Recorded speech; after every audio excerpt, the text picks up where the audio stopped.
Magandang araw po, Sir Neb. Ako si Matilda. Matagal na po akong tagapakinig ng Pinoy Creepypasta at Shadow Weavers. Gusto ko pong ibahagi sa inyo ang naging karanasan ko. Nagkaroon po ako ng hindi maipaliwanag na panaginip na sobrang linaw, yung parang totoo kong naranasan, at hanggang sa paggising ko ay memoryado ko pa ang bawat detalye. Hindi rin maganda yung naging panaginip ko dahil isang araw lang ang lumipas ay nagkatotoo ito. Doon sa panaginip ko, may nakita akong lalaki na pinagsasaksak. Umiiyak daw ako noon dahil alam kong kamag-anak ko yung lalaki kahit pa hindi ko makita yung mukha niya. Humihingi ako ng tulong sa mga taong nasa paligid pero parang deadma lang sa kanila. Ni hindi sila natatakot at hindi rin naman sumasaklolo. Wala silang pakialam kahit na nakahandusay na yung lalaki habang naliligo ito sa sariling dugo. Hindi ko alam kung saang lugar yon, kaya naman lumapit ako sa isang matandang naroon at tinanong ko kung nasaang lugar ako. Nagsitinginan silang lahat sa akin. Tapos yung ekspresyon nila ay parang nagalit sila sa akin. Maya-maya lumapit sa akin yung tiyahin ko na kapatid ni Papa. Madiin niyang sinabi sa akin ang mga katagang, "Huwag kang magtatanong ng lugar kung ayaw mong magsisi." Pagkasabi niya nun ay nagising na ako. Takot na takot ako noon, Sir Neb, dahil parang totoo talaga yung panaginip ko. Hingal na hingal ako pagkagising ko at tagaktak din yung pawis ko. Dali-dali akong bumangon at kinuwento kay nanay ang napanaginipan ko.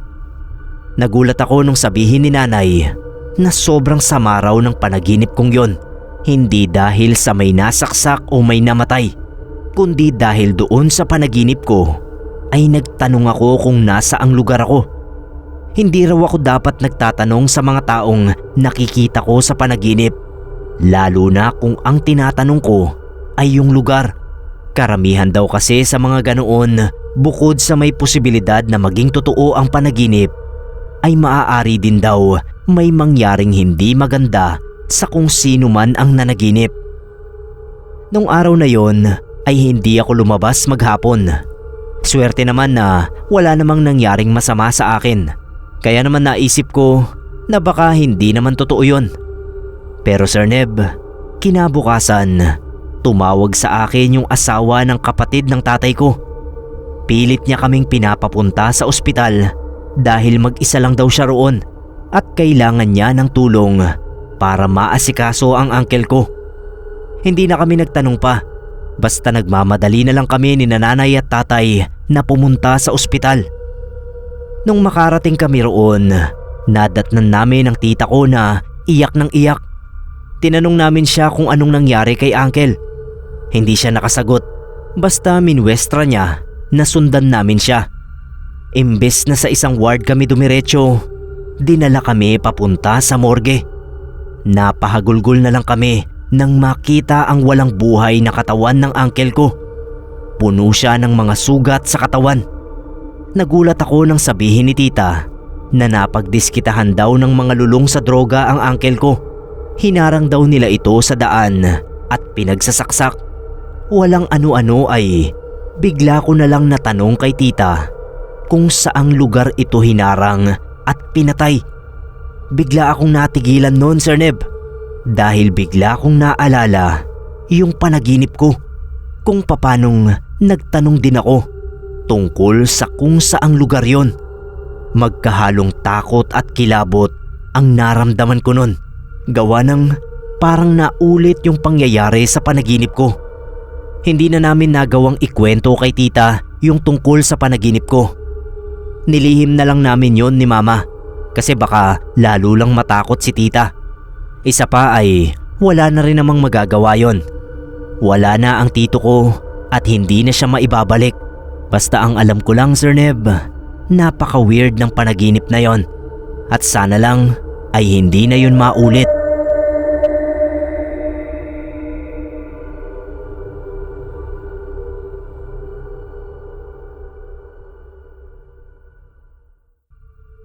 Hello po, Sir Neb.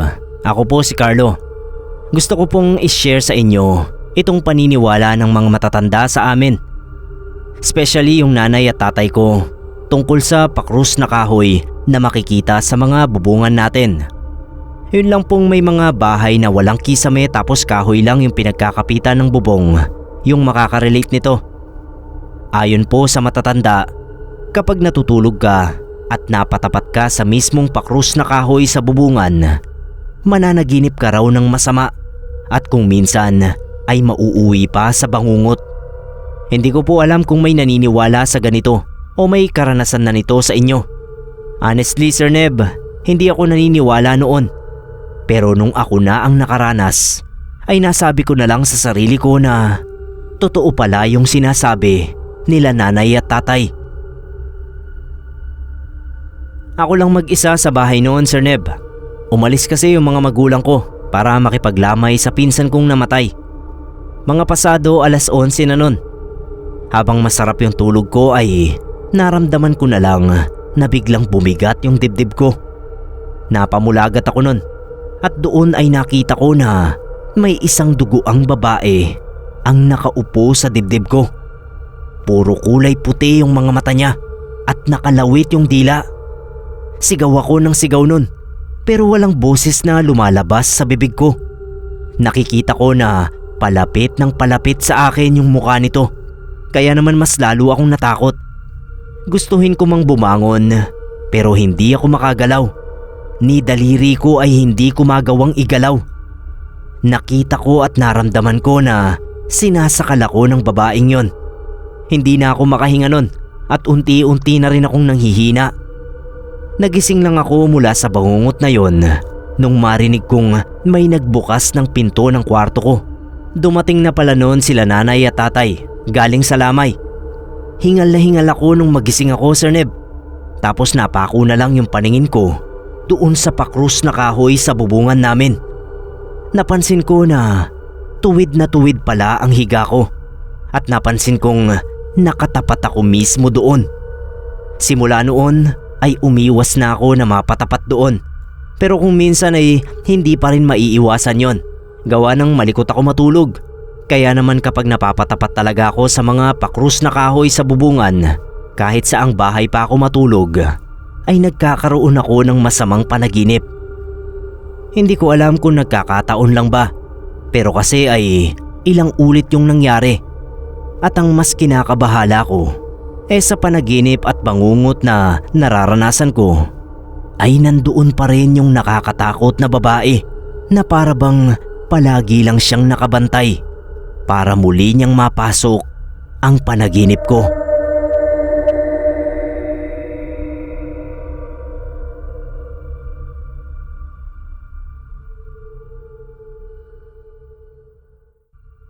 Good day po Sir Neb. Bago ko simulan itong ibabahagi kong kwento, ay nais ko munang mag-iwan sa inyo ng isang katanungan. Naranasan nyo na bang managinip na kung saan isa-isang nalalagas yung mga ngipin nyo hanggang sa wala nang matira? O di kaya ay managinip na nabunutan kayo ng isang ngipin? Kung oo ang sagot nyo, ina-advise ko na baliktarin nyo agad ang una nyo pagkagising nyo. O kaya naman ay kumagat kayo sa isang matigas na bagay habang sinasabi ang katagang, sana'y dito na lamang mapunta yung panaginip ko.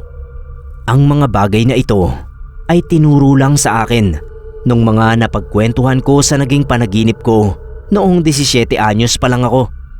Bagay na hindi ko nagawa, kaya naman malaki ang naging pagsisisi ko. Ang sabi pa nila, kapag nanaginip ka raw ng ganito, ay may mamamatay na malapit sa puso mo. Eksaktong birthday ko nun. Nag-inuman kami ng mga kabarkada ko hanggang sa nakatulog na kami sa sala dahil sa sobrang kalasingan. Doon ko na panaginipan na bigla na lang daw sumakit yung ngipin ko. Tapos nung tignan ko sa salamin ay isa-isa na silang nagsisipaglaglagan. Takot na takot ako nun. Lalo na sa bawat pagdura ko ay may sumasamang ngipin hanggang sa iilan na lang yung natira sa pang-itaas kong ngipin. Nagising lang ako noon nang tapikin ako nung isa sa mga kabarkada ko na nagising daw dahil sa ingay ko. Umuungol daw ako na para bang nahihirapang huminga. Nagising na rin noon yung iba ko pang mga kaibigan at doon ko na nga naikwento yung tungkol sa napanaginipan ko. Isa sa kanila ang nagsabi na masama raw yon. Kailangan ko raw baliktarin yung unan ko o di kaya ay kumagat ako sa kahoy. Sinang-ayunan siya ng iba ko pang barkada dahil ganun din daw ang turo sa kanila ng kanilang mga lolo at lola. Wala akong unan nun kaya hindi ko yun nagawa. Doon naman sa kakagat sa matigas na bagay ay tinawanan ko lang. Nagbiro pa nga ako na baka mas lalong matanggal ang ngipin ko kapag pinangkagat ko sa matitigas. Kinabukasan lang noon, madaling araw, biglang pumunta sa amin yung lola ko. Umiiyak siya. Binalita niya na patay na raw ang lolo ko. Inatake raw ito sa puso. Ilang araw lang matapos itong ilibing ay sumunod din ang lola ko. Marahil dinamdam niya ng husto ang pagkawala ng lolo ko. Pagsapit ng mismong araw ng 40 days ni lolo ay naaksidente naman yung mga tiyuhin ko na magkaangkas sa motor. Yung isa ay 2 araw lang ang tinagal sa ICU bago ito tuluyang namatay. Habang yung isa ko namang tiyuhin ay nakoma muna ng 1 linggo bago ito tuluyang pumanaw. Sobrang natatakot na ako nun dahil isa-isang nalalagas yung bawat miyembro ng pamilya namin. Doon ko naisip na marahil nga ay totoo yung sinabi ng mga kaibigan ko tungkol sa naging panaginip ko nun. Kahit matagal na ang lumipas simula nang mapanaginipan ko yon, ay nagdasal pa rin ako at ginawa ko yung pagkagat sa matigas na bagay. Simula naman noon, Sir Neb, ay hindi na nasundan pa yung mga namatay. Kung meron mang pumanaw ay medyo malayong kamag-anak ko na. Kayo na po ang bahalang humusga kung totoo bang may masamang dala yung ganoong panaginip. Base kasi sa experience ko ay totoo po ito. Kung coincidence man yung nangyari ay sana nga ganoon na lang. Pero wala rin namang masama kung maniniwala tayo sa mga pamahiin ng mga matatanda o sa payo ng mga kaibigan na may alam tungkol sa mga ganitong kababalaghan.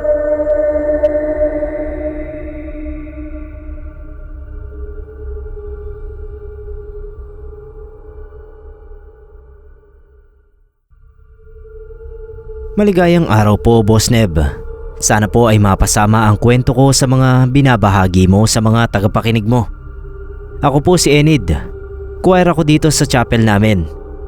Tuwing araw po ng Sabado ay meron kaming practice para sa misa kinabukasan. Choir din po ang boyfriend ko at kami lagi ang nauunang pumunta sa chapel dahil kami yung may hawak ng susi. Minsan nasa akin, minsan nasa boyfriend kong si Ronnie. Pero minsan naman, natutuwa rin yon sa iba. Madalas lang talaga kami ang napagbibilinan. Isang beses napaaga kami ng boyfriend ko sa pagpunta sa chapel. Inaya ko kasi siya ng maaga dahil marami pa akong gustong araling kanta bago dumating si Kuya Daniel. Si Kuya Daniel ang pianista namin na medyo may kasungitan, kaya kailangan aral na aral namin yung mga kanta. Tinuturuan ako ni Ronnie sa pagtipa sa piano habang inaaral ko yung kanta nung biglang tumawag ang nanay niya. Kailangan daw muna niyang umuwi sa kanila saglit. Naiwan akong mag-isa sa chapel. Medyo kinabahan ako sa isiping mag-isa na lang ako doon. Pero nilakasan ko yung loob ko. Total naman maya-maya lang ay alam kong darating na rin yung mga kasamahan naming choirs. Habang naghihintay ako sa iba, ay mag-isa muna akong nag-practice. Sinubukan kong tumugtog sa piano habang sinasabayan ng kanta na pilit kong inaaral. Nung mapansin ko na may mahinang tinig na sumasabay sa pagkanta ko, napatili ako at nakiramdam. Nawala yung mahinang tinig na sumasabay sa pagkanta ko. Nagtanong ako kung may tao na ba at naghintay kung may lilitaw mula sa hagdan na natatabingan ng pader na siyang daanan namin papasok sa loob ng chapel. Pero Sir Neb, walang lumitaw doon. Tumayo ako para sumilip sa baba dahil baka may tao na. Wala pa ring tao, Sir Neb, at nakasara pa yung pinto. Hindi ko alam kung bakit parang bigla akong kinilabutan. Nilakasan ko na lang yung loob ko at sinabi sa sarili na tahanan yon ng Diyos at nasa tabi ko siya, kaya ligtas ako doon. Naisip ko na baka guni-guni ko lang yung narinig ko kanina na sumasabay sa akin sa pagkanta. Pinagkibit balikat ko na lang. Tinuloy ko ang pagpapractice na mag-isa. Nadadala na ako sa pagkanta ko nun. Napapalakas na yung boses ko pero unti-unting napahina ang pagkanta ko nung marinig ko uli yung boses na sumasabay sa akin na kumakanta rin. Pinakinggan ko itong mabuti. Hindi ko alam kung nag-e-echo lang ba yung boses ko kaya tumigil ako sa pagkanta at naiwan ang boses na sumasabay sa akin. Doon ko na kumpirma na may sumasabay nga sa akin. Pero napangiti ako dahil nabusesan ko ito. Si Lara, yung soprano namin sa grupo. Sobra siyang mahiyain. Sa tuwing may practice kami ay laging urong-sulong ito sa pag-akyat na para bang bagong sali lagi sa team namin, gayong matagal-tagal na rin siyang miyembro. Tinawag ko yung pangalan niya at tinanong kung siya ba ang tao doon. Sumagot ito at sinabing oo raw. Tinanong ko kung bakit hindi pa siya umakyat. Ang sabi niya may hinihintay lang daw siya. Dahil nag-uumpisa ng magdatingan yung mga miyembro ay tinigil ko na yung pagkanta at hinanda ko na lang yung mga gagamitin namin sa practice tulad ng gitara at mga kopya ng kanta. Inayos ko na rin yung mga bangko. Nung biglang mag-chat si Kuya Daniel sa group chat namin, hindi na raw tuloy ang practice. Nasa ospital daw si Lara. Inatake ito sa puso na matagal na niyang sakit at kasalukuyang nag-aagaw buhay. Marami pang sinabi si Kuya Daniel sa chat pero hindi ko na halos mabasa, Sir Neb, dahil bigla akong nanlamig at namutla habang nakatingin sa hagdan na pinagmulan ng tinig ni Lara kanina na sumasabay sa pagkanta ko. Sumagot pa nga sa mga tanong ko. Napaupo ako sa isang sulok tapos umiyak na ako ng umiyak. Saktong dating ni Ronnie na nakabalik na at inusisa ako kung anong nangyari. Pati mga kasama namin sa choir ay kinilabutan din sa naging karanasan ko. Kinabukasan, Sir Neb, ay binawian ng buhay si Lara sa ospital. Sa sobrang lungkot na naramdaman ko ay binigay ko muna yung susi kay Kuya Daniel at hindi na muna ako kumanta.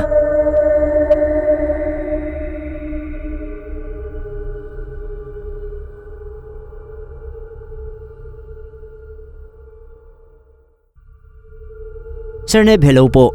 Ako po si Rida. Naisip ko lang pong i-share ang nangyari sa grupo namin noon ng mga choirs.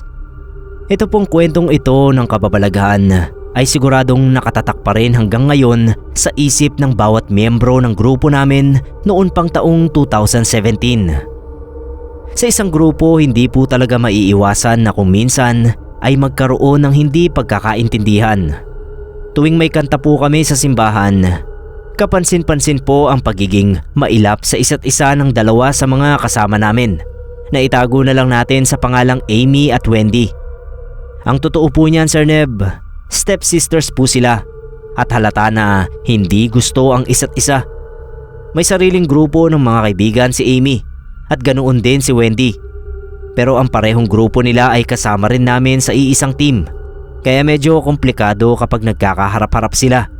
Yun bang kahit wala kang naririnig na iringan, alam mong may tensyon. Ako naman po ay nasa panig ni Amy kasi una ko siyang naging kaibigan kaysa kay Wendy na nakilala ko lang nung naging miyembro na ito ng choir namin. Hanggang sa dumating na nga yung pagkakataon na nagkaroon na talaga sila ng komprontasyon nung gabi matapos ang practice namin. Hindi umattend ng practice noon si Amy. Pero nung tapos na nga kami at naglilinis na lang ng pwestong ginamit namin sa simbahan, bigla itong dumating. Wala siyang pinansin sa amin maski ako ay nilampasan niya kahit binati ko siya. Dumiretso siya sa kinatatayuan ni Wendy at bigla itong tinulak. May sinasabi si Amy tungkol sa pagsusumbong ni Wendy sa papa niya kaya na-grounded siya ng airpot niya. Tapos nagpalitan na sila ng masasakit na salita sa isa't isa. Sa gitna ng pagbabangayan nila biglang may pumasok na matandang lalaki sa loob ng simbahan. Ewan kung pumasok nga ba galing sa entrance o ano, kasi nakita na lang namin nasa loob na, sa bandang pintuan. Napalingon kaming lahat doon sa matanda. Hindi namin siya kilala. Nung una nga ay natawa pa kami kasi nakasuot siya ng barong. Akala mo a-attend ng kasal o ano. Masama yung tingin niya sa amin habang dahan-dahan na lumalapit. Doon natakot na ako, Sir Neb. Kasi yung matanda ay napansin kong hindi humahakbang, kundi parang tinatangay lang ng hangin papalapit sa amin. Nanayo yung balahibo ko. Nagtago ako sa likuran ng kasama ko at napakapit ng mahigpit sa kamay ng isa pang nasa likuran. Tapos yung isa namang kasama namin ay kinalabit ako. Sinabi niya na yung paaraw ng matanda.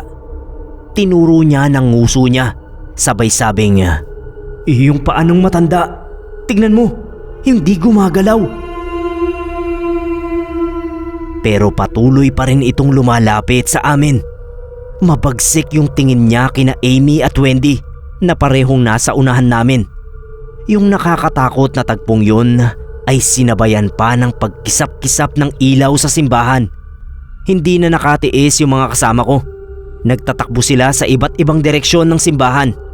Sina Wendy at Amy, palibhasa ay nasa unahan at hindi agad nakatakbo. Nakita kong nagyakap sila habang sumisigaw. Lahat kami ay sumisigaw na sa takot hanggang sa mamalayan na lang namin na wala na yung matanda.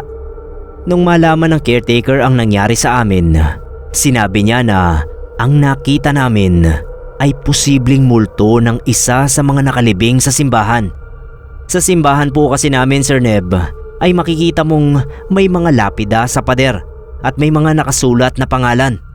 Sabi nung katiwala, posible raw na nabulabog ang pananahimik nito dun sa away ng dalawang magkapatid. Ayaw daw siguro nito ng away, kaya pilit na nag-ayos yung dalawa. Bagay na maganda naman ang kinalabasan, Sir Neb, kasi magmula noon ay naging close na yung dalawang magkapatid.